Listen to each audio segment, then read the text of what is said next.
Assalamualaikum warahmatullahi wabarakatuh. Bismillahirrahmanirrahim. Alhamdulillahi rabbil alamin. Wa afdalus salati wa atamut taslimi ala sayyidina Muhammadin wa ala alihi wa sahbihi ajma'in. Rabbi shrah li sadri wa yassir li amri. Wahlul uqdatan min lisani yafqahu qawli. Subhanaka la ilma lana illa ma 'allamtana innaka antal alimul hakim. Allahumma akhrijna min zulumatil wahmi wa akrimna binuril fahmi waftah alaina bima'rifatil ilmi wa sahhil akhlaqana bil hilm waj'alna mimman yastami'una al-qawla fayattabi'una ahsana. Allahumma ati nufusana taqwaha wa zakkiha anta khairu man zakkaha anta waliyuha wa maulaha. Allahumma arinal haqqa haqqan warzuqna ittiba'ah wa arinal batila batilan warzuqna ijtinabah. Allahumma anfa'na bima 'allamtana wa 'allimna ma yanfa'una wa zidna ilman wa huda amma ba'd. Alhamdulillah, syukur kehadrat Allah SWT. Pada hari ini insya-Allah kita akan menyambung pengajian kuliah bulanan kita menggunakan kitab Penziarah Kubur, ya, bukan penyembah kubur.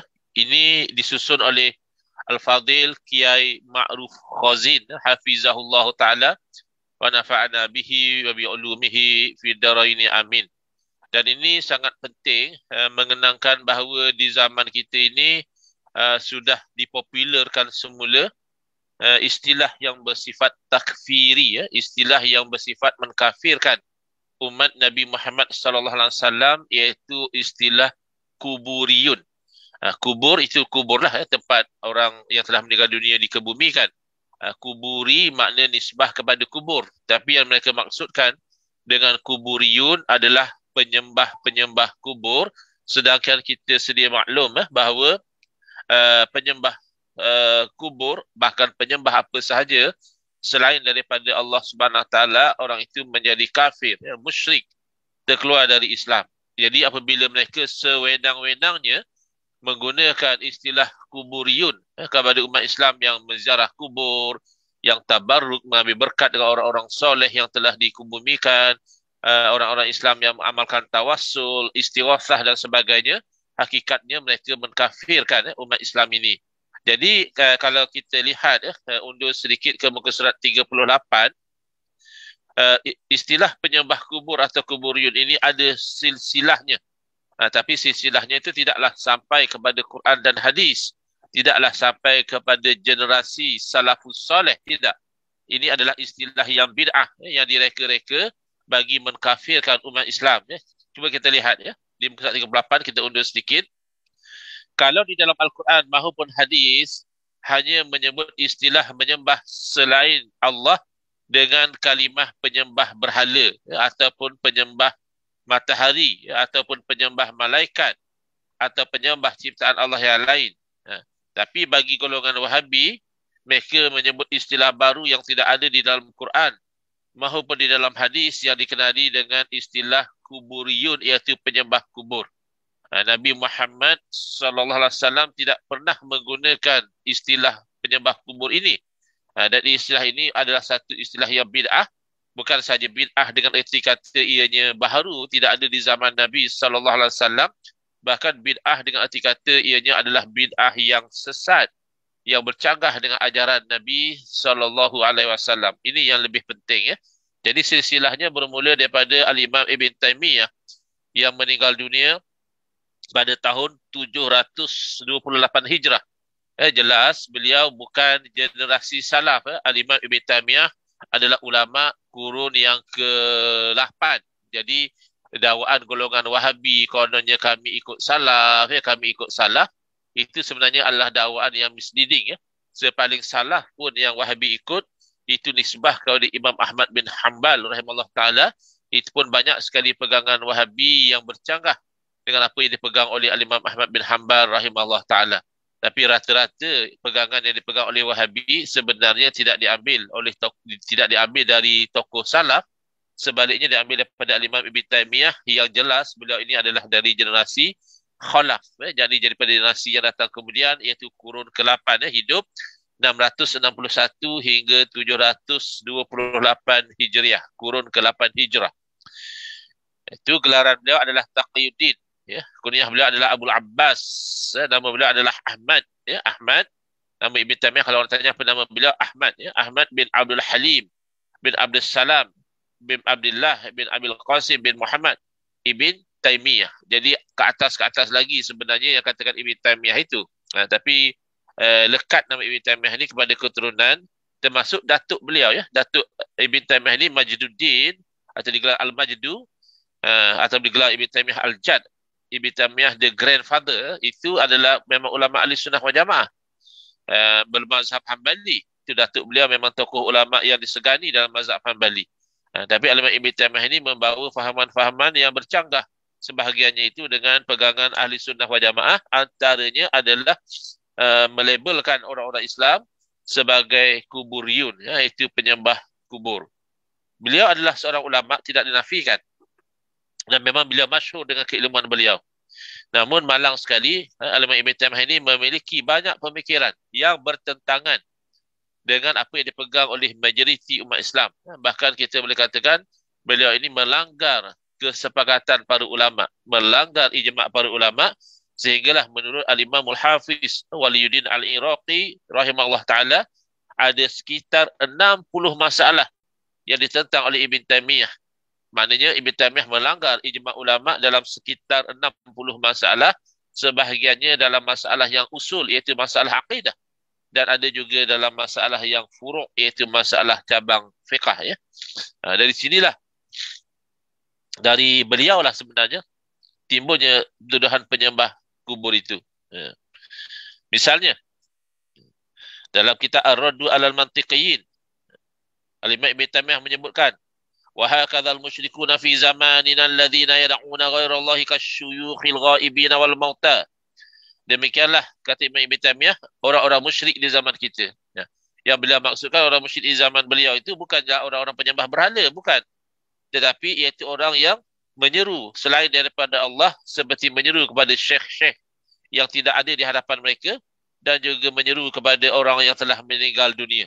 Padahal di sisi ahli sunnah wal jamaah yang diharamkan itu adalah yad'un, maksudnya dengan erti menyembah. Wala tad'u ma'allahi ilahan akhar. Kalau terjemahnya, janganlah kamu seru selain daripada Allah itu Tuhan yang lain. Jadi yang dimaksudkan di situ adalah menyembah. Kalau menyembah itu sepakat, ya, antara kita dan Wahabi bahawa menyembah selain daripada Allah itu adalah haram dan syirik. Tetapi sekadar meminta dengan arti kata yada'u, dengan arti meminta atau memohon atas dasar asbab, itu tidak syirik dilakukan kepada makhluk, seperti syekh suyukh di sini maksudnya ulama-ulama yang soleh tapi yang tidak berada di hadapan mereka. Kerana di sisi Ibn Taymiyah ini hanya boleh meminta kepada orang yang hidup, yang tidak gaib, yang ada di depan kita, kita boleh minta tolong. Tapi kalau tak ada di depan kita, maka syirik kalau kita minta tolong. Ini sangat keliru.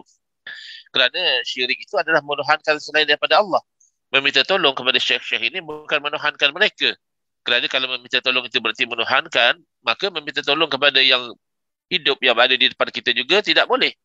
Kerana menuhankan selain daripada Allah itu tidak kiralah yang dituhankan itu masih hidup atau telah meninggal dunia, hukumnya haram dan syirik. Tidak ada langsung di kalangan umat Islam, apatah lagi di zaman generasi salafus soleh, yang mengatakan boleh kalau kita itu menuhankan selain daripada Allah dengan syarat yang kita tuhankan itu masih hidup. Tidak ada. Wahabi pun tidak kata begitu. Tapi mereka tidak sedar bahawa bila mereka membeza-bezakan, mengatakan minta tolong dengan orang mati syirik, minta tolong dengan orang hidup itu tak apa, itu kan satu pencanggahan. Kerana syirik adalah menuhankan, ya, selain daripada Allah Ta'ala. Jadi kalau mereka itu mengatakan minta tolong itu adalah syirik kepada orang mati, berarti minta tolong kepada orang mati adalah menuhankan orang mati. Kalau minta tolong kepada orang mati adalah menuhankan orang mati, maka on the same premise, minta tolong kepada orang hidup adalah menuhankan orang hidup. Adakah boleh menuhankan orang hidup? Jawabnya tidak. Jadi sebenarnya meminta tolong bukan menuhankan, tapi itulah yang terbayang dalam pemikiran Al-Imam Ibn Taymiyah. Dan kemudiannya diikut oleh golongan Wahabi. Sehingga mereka itu tergamak menggelarkan umat Nabi Muhammad SAW yang bersyahadah, yang solat, yang puasa, yang haji, yang bayar zakat dan sebagainya sebagai penyembah kubur. Waliyazubillah. Tatasawwaru lahum syayatinu fi suwari syuyukhi hatta yazunnu anna syaikha hadara. Jadi Al-Imam Ibn Taimiyah menuduh kononnya syaitan telah berupa sebagai rupa syekh-syekh tadi sehingga orang yang meminta kepada syekh itu menyangkakan bahawa syekh itu hadir. Wa anna Allah sawwara ala suratihi malakan. Dan kononnya Allah itu telah membentukkan di atas bentuk syekh itu satu malaikat. Wa anna dzalika min barakati du'aihi. Dan dari kemarin itu adalah berkat daripada doanya.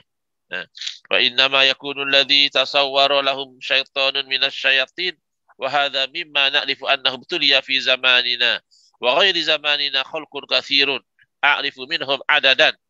Jadi Al-Imam Ibn Taimiyah lagi mendakwa bahawa yang syaitan itu menggambarkan kepada mereka, salah satu syaitan yang menggambarkan kepada mereka itu, inilah apa yang kita tahu dibalakan pada zaman kita dan zaman selain daripada zaman kita, ramai daripada kalangan manusia yang sebahagian daripada mereka itu saya kenali. Ini tuduhan yang sangat serius. Wa a'rifu min zalika waqa'i'a muta'addidatan wasyayatinu aidan tudillu ubadal kubur kama kanat tudillu al-musyrikina minal Arab wa ghairihim.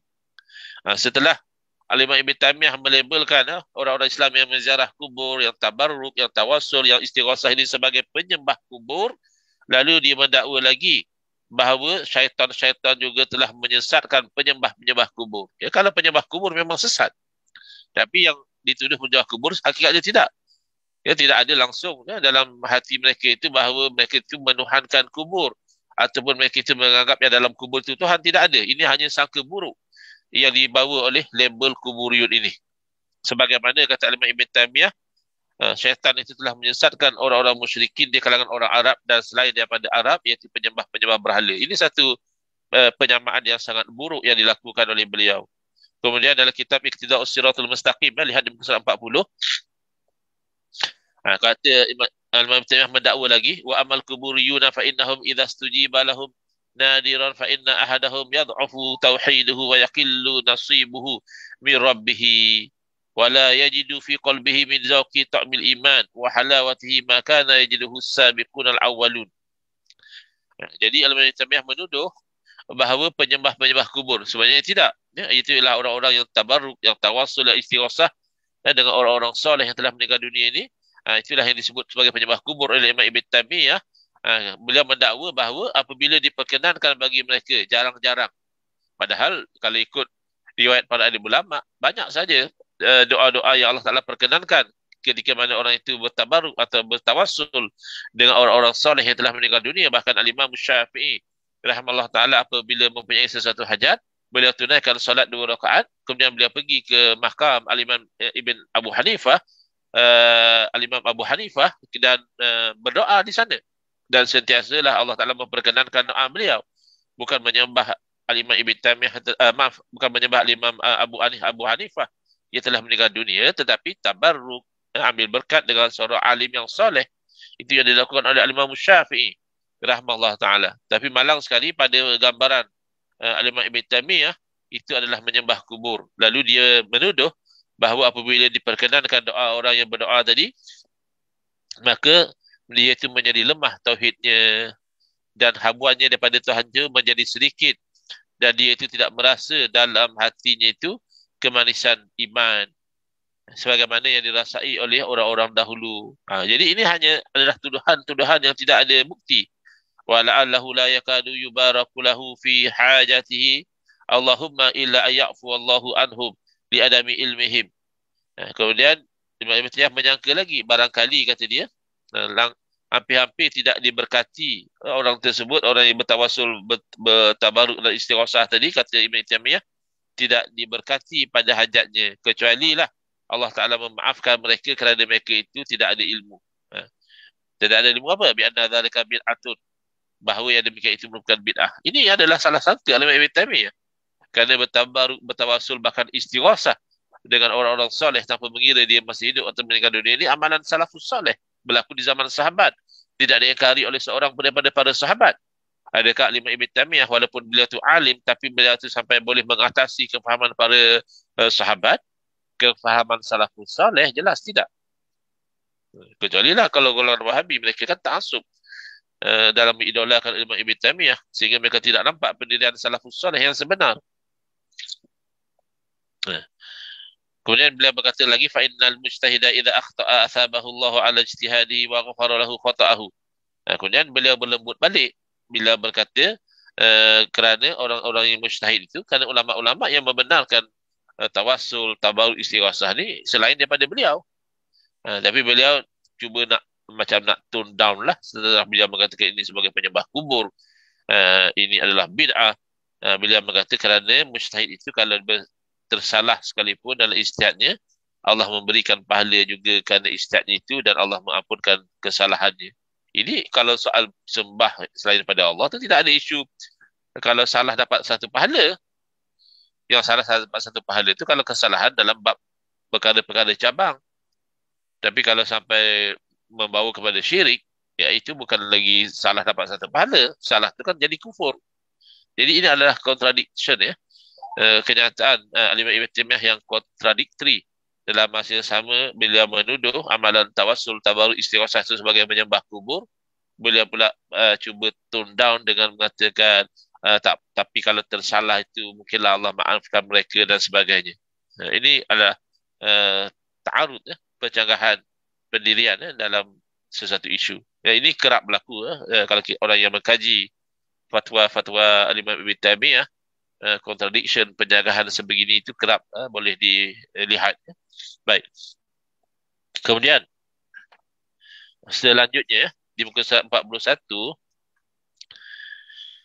masih lagi daripada kitab Iqtida As-Siratal Mustaqim oleh Imam Ibn Taimiyah, bila lalu masih mengkritik orang-orang yang berdoa di sisi kubur, yang mengambil berkat, yang bertawassul dan istighasah. Kata beliau, al-wajhur rabi'u anna i'tiqad istijabati du'a'i indaha wa fadlihi qad aujaba an tunataba lidzalika wa tuqsada wa rubbama ijtama'a al-quburiyuna indaha istima'atin katsiratan fi mawasim muayyanatin wa hadha bi'ainihi huwa alladhi naha anhu an-nabiy sallallahu alaihi wasallam biqaulihi la tattakhidhu qabri 'idan. Jadi beliau bersangka-sangka lagi. Kata Imam Ibn Taimiyah dalam rangka menolak amalan-amalan umat Islam seperti tabaruk, tawassul dan istighasah di sisi kubur ini, beliau mengatakan sudut yang keempat bahawa meyakini Allah Ta'ala perkenankan doa di sisi kubur-kubur orang soleh ini dan ada kelebihan berdoa di situ, itu memastikan bahawa tentulah tempat itu akan menjadi tumpuan, akan dizarahi oleh orang, dan boleh jadi, kata Imam Ibn Taimiyah, penyembah-penyembah kubur, kuburiyun ini, padahal bukan penyembah kubur, akan berhimpun di kubur-kubur itu dengan perhimpunan yang banyak pada waktu-waktu yang tertentu. Dan inilah yang dilarang oleh Nabi SAW, kata beliau. Bila Nabi SAW bersabda, la tattakhidu qabri 'idan, janganlah jadikan kubur aku itu sebagai 'id, iaitu sebagai seolah-olah satu pesta, satu perayaan yang kita kata macam hari raya, hari apa. Jadi macam kubur saya itu jadi satu tempat pesta atau tempat perayaan tu dilarang oleh Nabi sallallahu alaihi wasallam. Wa biqaulihi la'anallahu al-yahuda wan nasara ittakhadhu qubur anbiya'ihim masajida. Lagi Imam Ibn Taimiyah menambah dalam rangka menyokong pendirian beliau, iaitu Nabi SAW melaknat atau Allah melaknat Yahudi dan Nasara kerana mereka itu menjadikan kubur para Nabi mereka itu sebagai masjid, tempat-tempat yang dilakukan ibadah ataupun dilakukan penyembahan di situ. Itu yang disebut tempat sujud, masjid. Wa biqaulihi sallallahu alaihi wasallam la tattakhidul qubura masajida, dan janganlah kamu mengambil kuburan itu sebagai masjid. Jadi di sini Imam Ibn Taimiyah telah melompat dari perbuatan orang-orang Islam berdoa, bertabaruk, ambil berkat, bertawassul, beristighosah di sisi kubur itu, terus bila lompatkan itu sebagai menjadikan kubur itu sebagai masjid.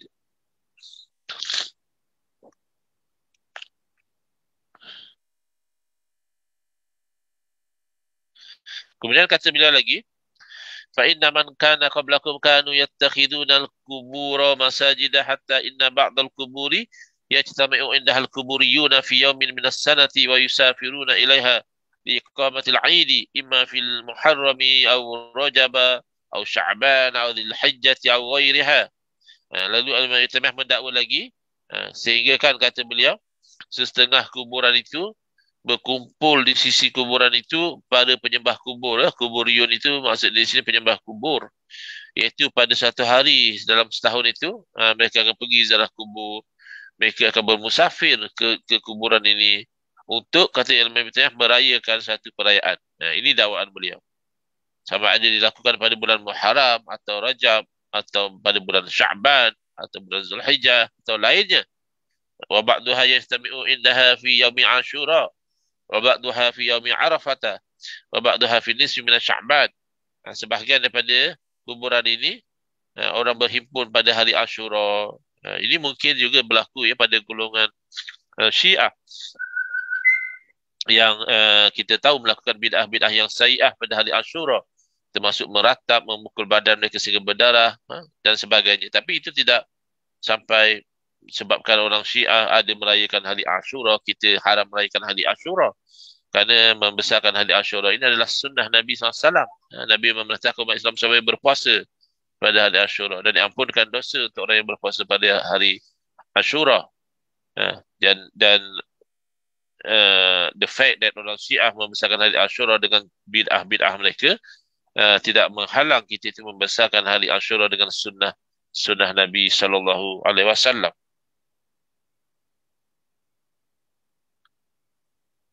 Dan sebahagian daripada kuburan itu orang berkumpul pada hari Arafah dan sebahagiannya pada hari nisfu Sya'ban wa ba'duha fi waqtin akhar, dan ada sebahagian kuburan itu orang berkumpul pada waktu yang lain. Sebenarnya tidak ada isu. Kerana ziarah kubur itu pada bila-bila masa boleh. Mungkin oleh kerana hari itu ada kelapangan, hari itu adalah hari yang mereka itu menumpukan kepada ibadah, dan ziarah kubur ini termasuk ibadah, yakni perkara yang sunat yang dapat pahala dilakukan dan sunnah yang disuruh dan dilakukan oleh Nabi SAW sendiri. Jadi tak masalah lah nak buat pada Muharram ke, Rajab ke, Nisfu Sya'ban ke atau hari apa. Kau carilah kalau mereka itu mendakwa bahawa ziarah kubur itu mesti pada hari tersebut atau pada hari tersebut itu ada fadilat-fadilat yang tertentu, ya, maka itu tentulah perlu bersandarkan kepada dalil yang jelas, ya. Tetapi kalau sekadar mereka itu membiasakan diri untuk ziarah kubur pada hari-hari tertentu, itu tidak ada masalah. Kerana ziarah kubur ini dari segi waktunya itu luas, banyak, pada apa waktu pun umumnya boleh kita menziarahi kubur. Lalu dia Al-Imam Ibn Taymiyah mendakwa kononnya pergi ziarah kubur ramai-ramai itu kama tuqsadu Arafatu wa Muzdalifatu wa Minan fi ayyamin ma'lumatin minas sanah. Ini dah sama macam orang beribadah haji, berkumpul dekat Arafah, berkumpul di Muzdalifah, berkumpul di Mina pada hari-hari yang tertentu pada setiap tahun. Jadi beliau cuba nak menyamakan amalan umat Islam menziarahi kubur pada waktu-waktu tertentu, itu samalah seperti orang telah menjadikannya sebagai ibadah haji dan sebagainya. Bahkan yuqsadu musalla al-misri yawm al-aidain barubbama kana al-ihtimamu bihadhihi al-ijtima'ati fid din wa dunya ahammu hajjad. Lalu beliau banyak rubbama banyak menyangka-nyangka, barangkali kata beliau samalah seperti orang itu pergi ke tempat sembahyang di bandar ataupun pada dua hari raya. Bahkan barangkali mereka itu lebih bersungguh-sungguh lagi dalam urusan agama dan dunia, lebih lagi mereka itu prihatin ataupun bersungguh-sungguh menziarahi kubur berbanding dengan mereka itu pergi ke tempat solat pada hari raya. Ini adalah hanya tahmahan dan sangkaan-sangkaan buruk oleh beliau yang tidak dilakukan secara umum lah. Mungkinlah ada beberapa orang yang tergelincir dan sebagainya, itu kita tidak nafikan, tapi secara umum nak menuduh orang Islam berbuat demikian, ini adalah satu tuduhan yang tidak bersandarkan kepada fakta, ya. Ini hanya sangkaan semata-mata. Kemudian lebih pada itu, Beliau menyamakan pula umat Nabi Muhammad SAW dengan umat Nabi Nuh, yakni di kalangan orang-orang musyrikin di kalangan umat Nabi Nuh. Wa aslu syirki fi bani Adam kama kana min asyirki bil bashari salihin al muazzamin. Jadi bila cuba nak menyamakan, bahawa kata dia samalah syirik yang dilakukan oleh kuburiyun ini, padahal bagaimana kita terangkan, bukannya penjara kubur ini adalah pergi menyembah kubur, tidak. Tapi masih mereka itu menganggap ini sebagai satu penyembahan. Lalu kata dia, asal kesyirikan berlaku pada anak Adam, kana minasyirki bil basharis salihin, adalah kerana mereka mensyirikkan Allah dengan manusia yang soleh, al-muazzamin, yang diagungkan. Fa innahum lamma matu agafu ala kuburihim. Kerana sesungguhnya orang-orang musyrik ini apabila mati, sebahagian daripada mereka itu akan beriktikaf di kuburan mereka. Thumma sawwaru tamathilahum, kemudian mereka membuat patung-patung. Summa abaduhum, akhir sekali mereka itu menyembah kepada patung-patung tersebut. Fahadha awwalu syirkin kana fi bani Adam. Ini adalah syirik yang awal yang berlaku kepada anak Adam. Wa kana fi qaumi Nuhin, dan itulah juga kesyirikan yang berlaku pada kaum Nabi Nuh alaihi salam. Fa innahu awwalu rasulin bu'itha ila ahli al-ardi yad'uhum ila tauhid.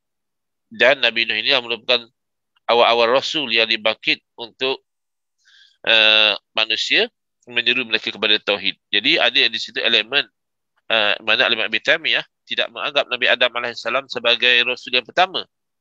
Sebaliknya Nabi Nuh alaihissalam yang beliau anggap sebagai rasul yang pertama. Yad'uhum ila tauhid, Nabi Nuh alaihissalam menyeru kaumnya kepada tauhid, wa yanhahum 'anil syirki, dan melarang mereka daripada syirik. Ini fakta lah, ini tidak ada pertikaian. Kama qala ta'ala wa qalu la tadharunna alihatakum wa la tadharunna waddaw wa la suwa'a wa la yawtha wa ya'uqa wa nasra wa qad adallu katsira. Dan orang-orang musyrik itu berdegil lah. Mereka berkata, jangan tinggal Tuhan-Tuhan kamu ni. Jangan tinggal Tuhan Wad, Tuhan Suwa, Yaghus, Ya'uq, Nasar. Jangan. Padahal mereka ini telah menyesatkan ramai di kalangan manusia kerana melakukan syirik kepada Allah Ta'ala. Jadi poinnya, Al-Imam Ibn Taimiyah nak menyamakanlah orang-orang Islam yang ziarah kubur, yang berdoa di tepi kubur, yang mengambil barakah dengan kesolehan orang-orang yang dikuburkan di situ, nak samakan dengan orang-orang yang menyembah kepada patung-patung ini. Wa hadhihi asma'u qaumin salihina kanu fi qaumin Nuh. Dan nama-nama berhala-berhala ini asalnya adalah nama satu golongan yang soleh yang ada dalam kaum Nabi Nuh alaihissalam. Falamma matu ja'alul asnama ala suwarihim. Apabila mereka meninggal dunia, lalu dibina berhala-berhala yang berupa bentuk seperti mereka. Thumma dhahabat hadhihi al-asnamu lamma aghraqallahu ahlal ard. Lalu berhala-berhala ini binasa ketika mana Allah menenggelamkan bumi ini. Kita tahu banjir besar zaman Nabi Nuh alaihissalam. Thumma sarat ilal Arab. Kemudian kata Al-Imam Ibn Taimiyah, menyembah berhala ini tersebar pula di kalangan orang Arab. Kama dzakara dzalika Ibnu Abbas wa ghairuhu. Sebenarnya disebutkan perkara ini oleh Sayyidina Abdullah bin Abbas dan selain. Jadi soal fakta sejarah bagaimana berlakunya itu kita tidak nafikan. Ini perkara yang tidak ada pertikaian. Cuma yang jadi masalah adalah dakwaan menyamakan apa yang berlaku pada golongan tertentu musyrikin pada zaman Nabi Muhammad SAW itu, kononnya itulah benda yang sama yang dilakukan oleh umat Islam Nabi Muhammad sallallahu alaihi wasallam. Ini adalah satu bentuk tashbih, penyamaan yang tidak benar.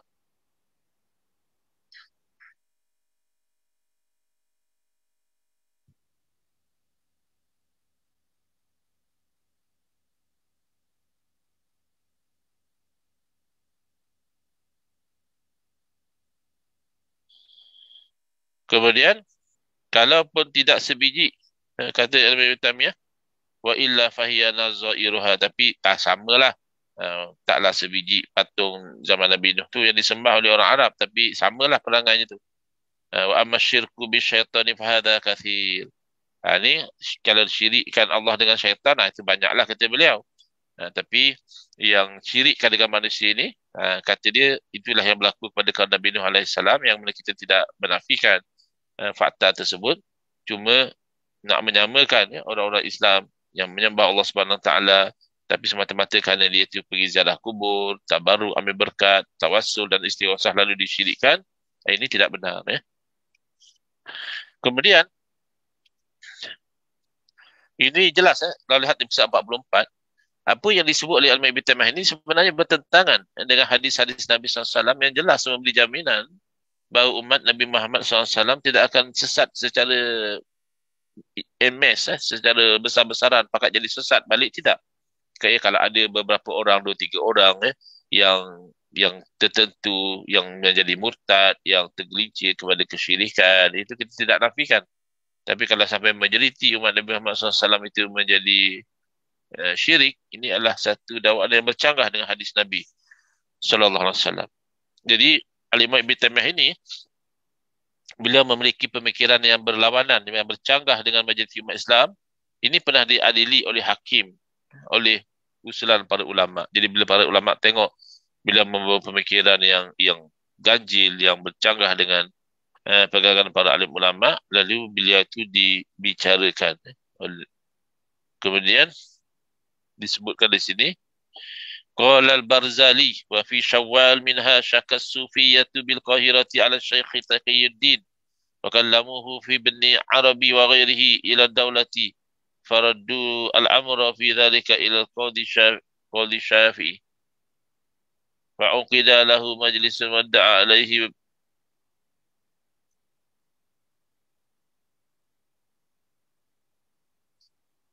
فأقيد له مجلس ودعا عليه ابن عطاء بأشياء فلم يثبت عليه منها شيء لكنه قال لا يستغاث إلا بالله لا يستغاث بالنبي استغاثة بمعنى الإبادة ولكن يتوسل به ويتشفع به إلى الله فبعض الحاضرين قال ليس عليه في هذا شيء ورأى القاضي بدر الدين ابن جماعة أن هذا فيه قلة أدب فحضرت رسالة إلى القاضي أن يؤمل معه ما تقتضيه الشريعة فقال القاضي قد قلت له ما يقال لمثله ثم إن الدولة خيروه بين أشياء إما أن يسير إلى دمشق أو الإسكندرية بشروط أو الحبس فاختار الحبس. Ini rujukan dalam kitab Al-Bidayah wa Nihayah dan juga dalam kitab Al-Uqud Ad-Durriyah fi Manaqib Ibn Taimiyah. Jadi Al-Barzali mengatakan pada bulan Syawal pada tahun tersebut, maka ahli-ahli sufi membawa dakwaan macam bawa komplain lah di Kahirah terhadap Al-Imam Ibn Taimiyah ini. Dan mereka menerangkan atau bercakap dengan Ibn Taimiyah ini pada masalah Ibn Arabi, itu satu orang tokoh sufi,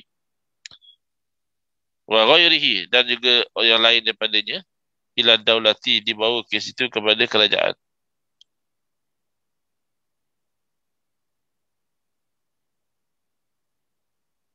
Kemudian dibawa ke situ kepada qadi bermazhab Syafi'i, lalu dibuat satu hearing kemudian Ibn Atta membawa menjadi pendakwa dan membawa pertuduhan-pertuduhan yang pelbagai.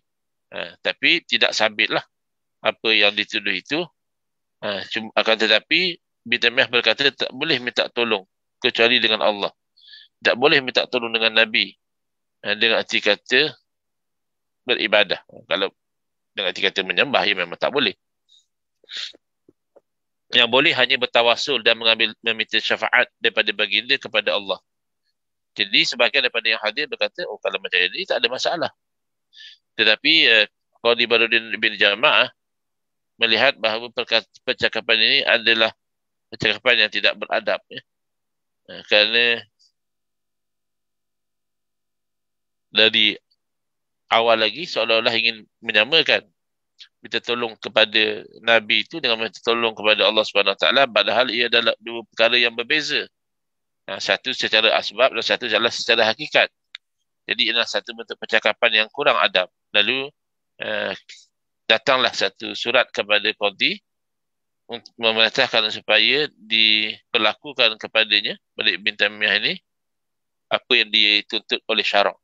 Lalu qadi berkata, aku telah berkata kepadanya sebagaimana yang diperkatakan kepada orang yang sama seperti dia. Maknanya pesalah-pesalah yang lain dan macam dia pun diberi pilihan yang sama. Iaitu kerajaan memberi pilihan supaya dia boleh memilih antara beberapa perkara. Ringkasnya sama ada dia tu macam dibuang negeri ke Dimash atau ke Iskandariyah dengan beberapa syarat lah. Dibuang negeri ataupun dipenjarakan. Lalu dia memilih untuk dipenjarakan.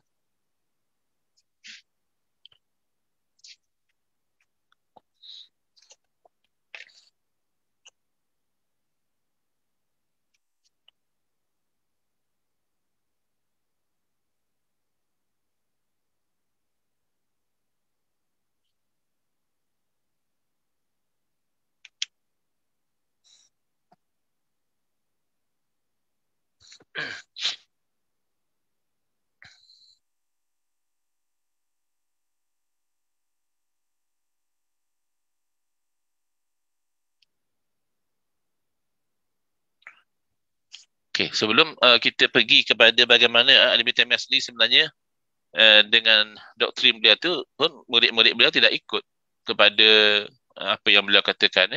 Saya cuba lihat kepada soalan terlebih dahulu. Waalaikumsalam warahmatullahi kepada yang memberi salam.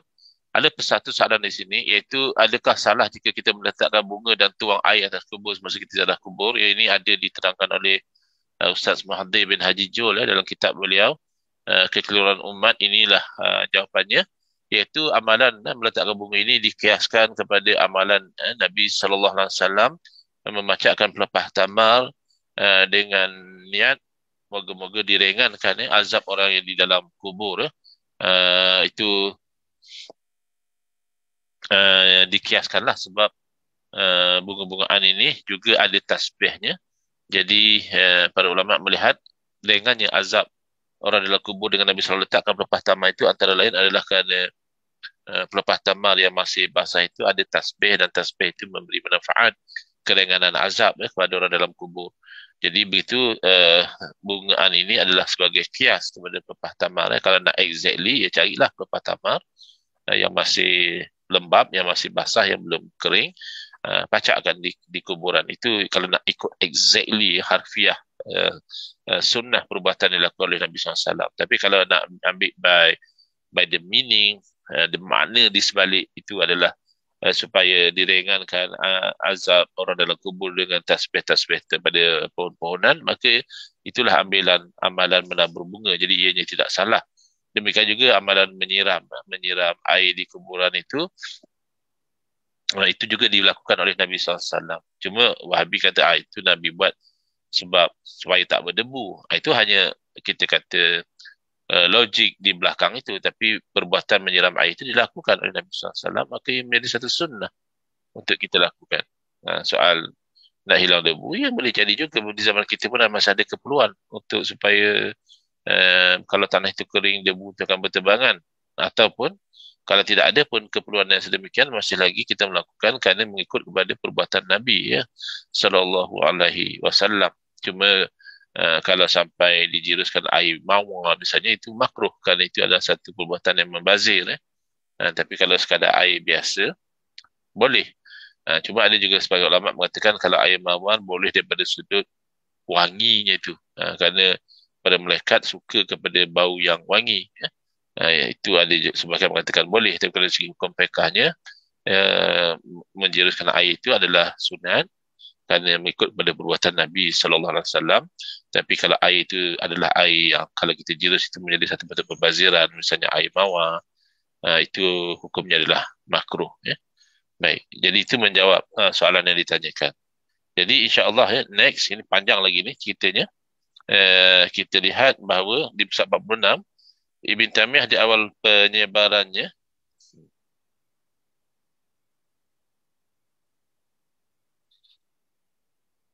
boleh dianggap tidak berjaya pun ya, dalam mendoktrin pengikutnya. Mana untuk anti kepada tabarruk, supaya mereka tak baca Quran di kuburan dan sebagainya, tidak diamalkan. Ini nanti kita akan lihat bagaimana yang dilakukan ketika beliau meninggal dunia. Murid-murid beliau melakukan perbuatan-perbuatan yang kalau ketika beliau hidup dulu, beliau menganggap itu sebagai perbuatan kuburiyun, iaitu penyembah kubur, waliyazubillah. Jadi next, insyaAllah kita sambung di muka surat 46. Fagusila radhiyallahu anhu wa kufina qalu wa dahamma man hadara dan seterusnya. Bismillahirrahmanirrahim. Alhamdulillah bil alamin. Wassalatu wassalamu ala asyrafil anbiya wal mursalin wa ala alihi wa sahbihi ajma'in. Allahumma syrah sudurana wa asin akhlaqana wa azim ujurana wa nawwir qulubana bi nuri hidayatika kama natarada bi nuri syamsika abadan abada bi rahmatika ya arhamar rahimin walhamdulillah bil alamin. Amin ya rabbal alamin. Wal afu